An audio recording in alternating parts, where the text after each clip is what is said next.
अभी हमारे देश में एक विवाह हुआ, अभी अंबानी परिवार में हजारों करोड़ खर्च हुआ, उत्तम कोटि की सबकी व्यवस्थाएं।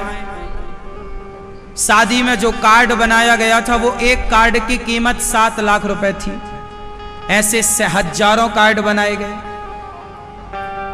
एक वो है। अब आपको क्या लगता है, अरे वो इतने बड़े आदमी कैसे हो गए? ये उनका पुण्य है। ये अब कोई ईर्ष्या करने लग जाए, क्या कर लोगे ईर्ष्या करके ना? जो व्यक्ति सुखी है उसका सुख बता रहा है कि उसने जरूर कोई पुण्य किया होगा, तब ना वो इतने बड़े घर में पैदा हुआ और इतने संसार का हर सुख उसके पास है।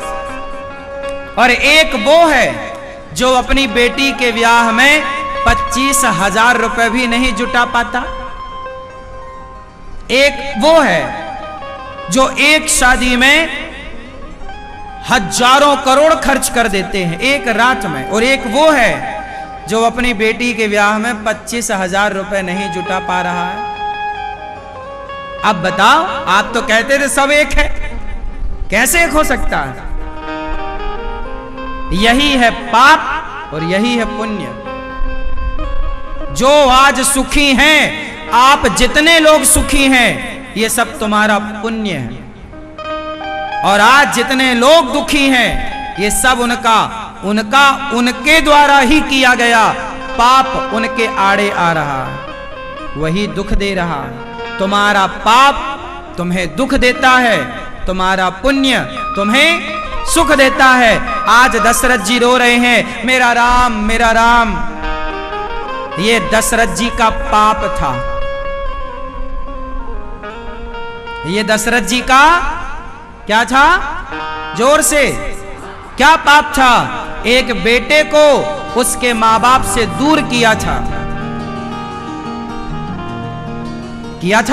श्रवण को बाण मारा, उनके मां बाप बेचारे तड़प तड़प कर मर गए, बद्दुआएं देकर गए कि जैसे तूने मेरे बेटे को मेरे से दूर किया है, तेरा बेटा भी तेरे से दूर हो जाएगा। तू जैसे हम पुत्र के लिए तड़प तड़प कर मर रहे हैं दशरथ, ऐसे तुम भी अपने पुत्र के वियोग में तड़प तड़प करके मर जाओगे।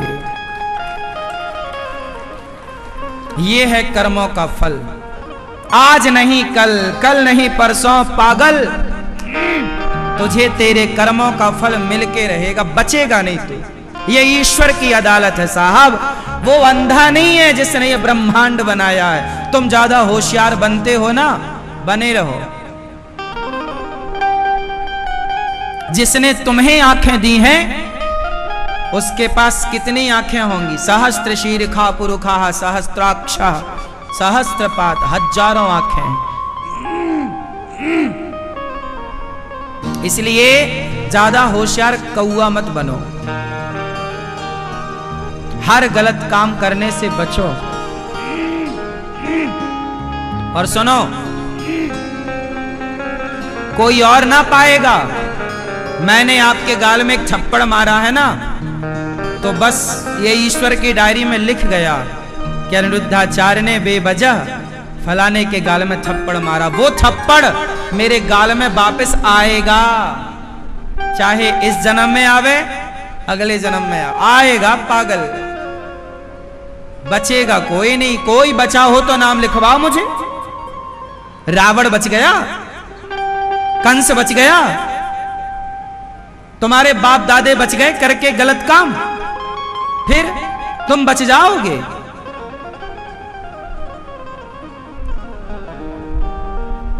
लाख आंख से देख रहा है तुझे देखने वाला, सच की खेती कर ले चतुर नर, समय गुजरता जाता। हमारे बुजुर्ग लोग कहते थे, यार नमक रोटी खा के गुजारा कर लो, कमर ही ढक लो गमछे से, ज्यादा कपड़े के लिए, ज्यादा खाने के लिए ना भागो। ईमानदारी से मिल जाए तो नमक रोटी खा लो, बेईमानी से बचो। पहले के लोग कहते थे। बेईमानी क्यों कहते थे? क्योंकि वो बेईमानी जो तुमने की है वो हिसाब चुकाना पड़ेगा। चलो आज तुम बेईमान करके धन्ना सेठ हो जाओगे, क्या लगता है तुम्हें? वो चुकाना नहीं पड़ेगा। अगले किसी जन्म में। ये तो जब तक तुम्हारा पुण्य है तुम मौज मस्ती कर रहे हो, तुम्हारा पाप तो हो रहा है पर वो पाप फल नहीं दे रहा है, क्योंकि अभी पुण्य ज्यादा है। जब पुण्य ज्यादा होते हैं ना तो पाप दब जाता है। जैसे आपका पड़ोसी बड़ा पापी है, आपको लगता सारा पाप करता फिर भी ये धनवान है, उसका पुण्य अभी ज्यादा है। कभी किया होगा उसने पुण्य है, दान किया होगा, धर्म किया होगा, किसी भूखे को भोजन कराया होगा, उसका पुण्य उसके साथ।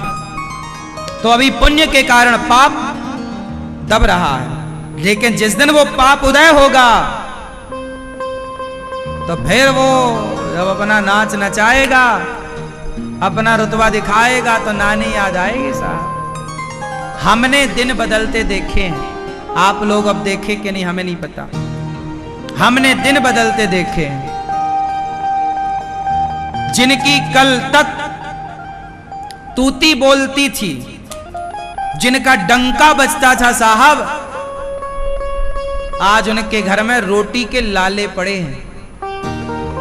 ऐसे भी हमने लोगों को देखे हैं। आप लोगों ने देखे क्या ऐसे? जिनके घर में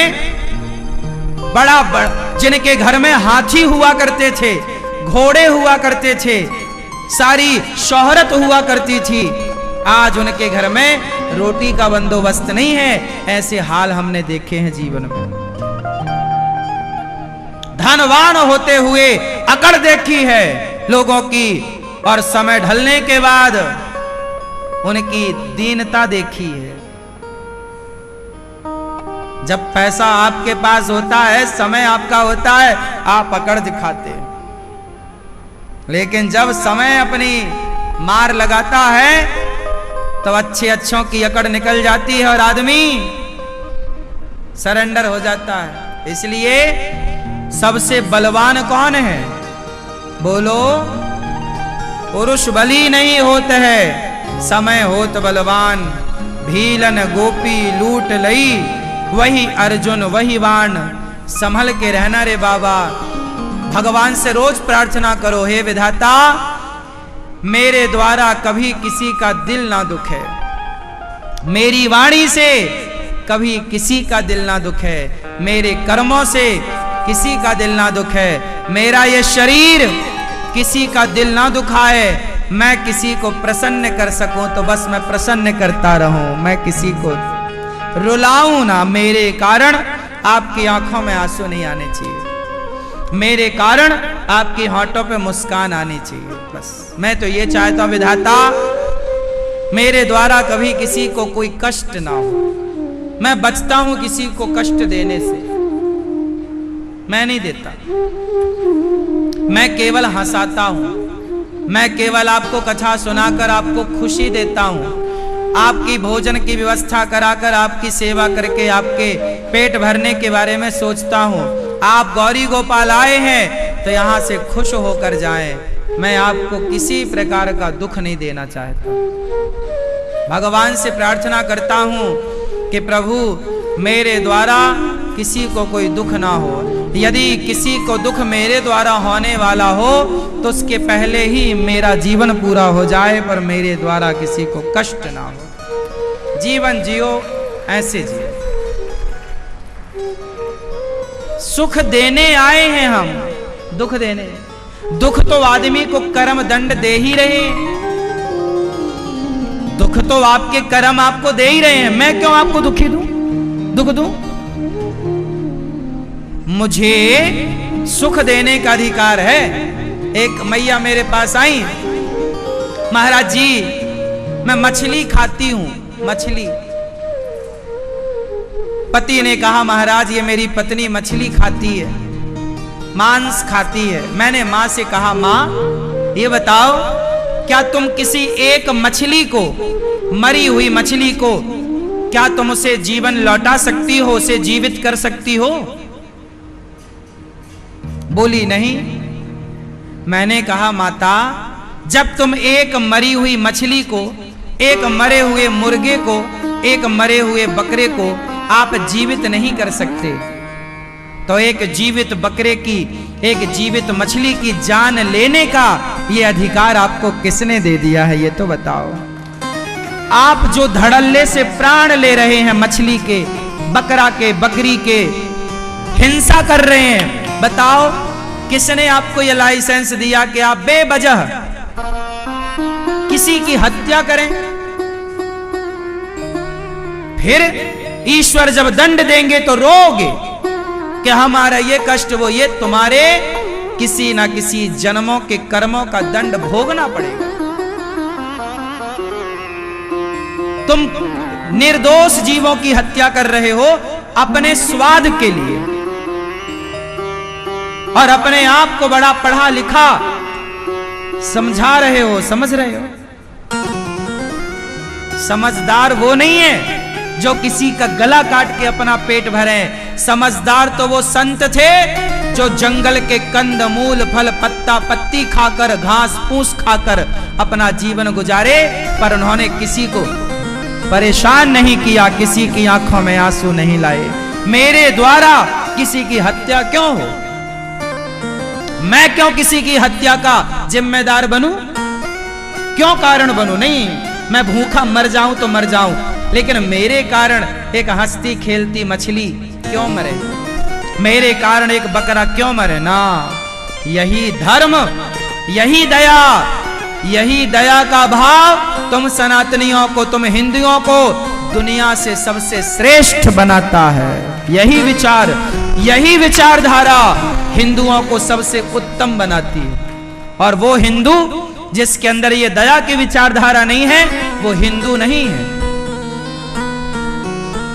हिंदू का अर्थ ही है हृदय में करुणा। लेकिन एक बात यहां मैं और मेंशन कर दूं कि हिंदू दयावान होता है, अच्छा है, लेकिन इसका मतलब वो कायर नहीं होता। कायर मत बन जाना। तुम्हारी बेटी, तुम्हारी बहनों पर कोई आतंकवादी आंख उठाकर देखे, तुम्हारी बेटी के साथ दुराचार करे, उस समय तुम ये कहोगे नहीं मैं हत्या नहीं करूंगा, मैं हिंसा नहीं करूंगा। उस समय राष्ट्र की रक्षा के लिए उस आतंकवादी को मारना ही तुम्हारा धर्म हो जाता है। अहिंसा जरूरी है, मैं किसी की हत्या नहीं करता, पर जरूरत पड़ेगी देश की रक्षा के लिए तो तलवार उठाना भी धर्म हो जाता है उस समय।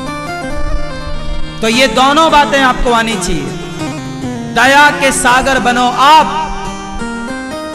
और जहां जरूरत पड़े अपने राष्ट्र के लिए, वहां गला काटना भी धर्म हो जाता है। अर्जुन को कहा भगवान ने, अर्जुन बोला मैं युद्ध नहीं करता, मैं जा रहा हूं जंगल भजन करूंगा। भगवान ने कहा कायर है क्या? तू मैदान में खड़ा है, इस समय तेरा युद्ध करना धर्म है। अब ये आप लोगों को डिसीजन करना, निर्णय लेना है कि आपको कहां दया दिखानी है और कहां गीता, कहां शास्त्र की जरूरत है और कहां शस्त्र की जरूरत है। ये ज्ञान तुम्हें होना चाहिए। तुम्हारे हाथों में दोनों चीजें हो, शास्त्र और शस्त्र। शास्त्रों की बातें समझाओ लोगों को। देख भैया, लिखा है कि दया धर्म का मूल है, दया कर। वो ना आए तुम्हारी दया की बातें स्वीकार ना करे, वो निर्दयी है। तो जब कर्ण का पहिया, कर्ण के रथ का पहिया जमीन में धंसा तो कन्हैया ने कहा उठा अर्जुन धनुष, मार दे कर्ण को, छाती पे मारना। कन्हैया ने जब कहा कि कर्ण को मार अर्जुन, अर्जुन ने कहा कन्हैया क्या इसे मारना धर्म है? निहत्था है, रथ से नीचे है, क्या ये न्याय है, धर्म है? क्या आप मुझे गलत पाठ नहीं पढ़ा रहे हैं कन्हैया? भगवान ने कहा अच्छा तू बड़ा होशियार है, तो ये बता, जब तेरी पत्नी को ये कह रहा था कि तेरे 5 पति हैं, मुझे छठा बना ले, तो क्या वो धर्म था? वो न्याय संगत था? आप किसी की औरत को कहो कि तू मेरी पत्नी बन जा, क्या ये धर्म है? ये वही कर्ण है जिन्होंने द्रौपदी को कहा था कि तेरे 5 पति हैं, छठा मुझे बना ले।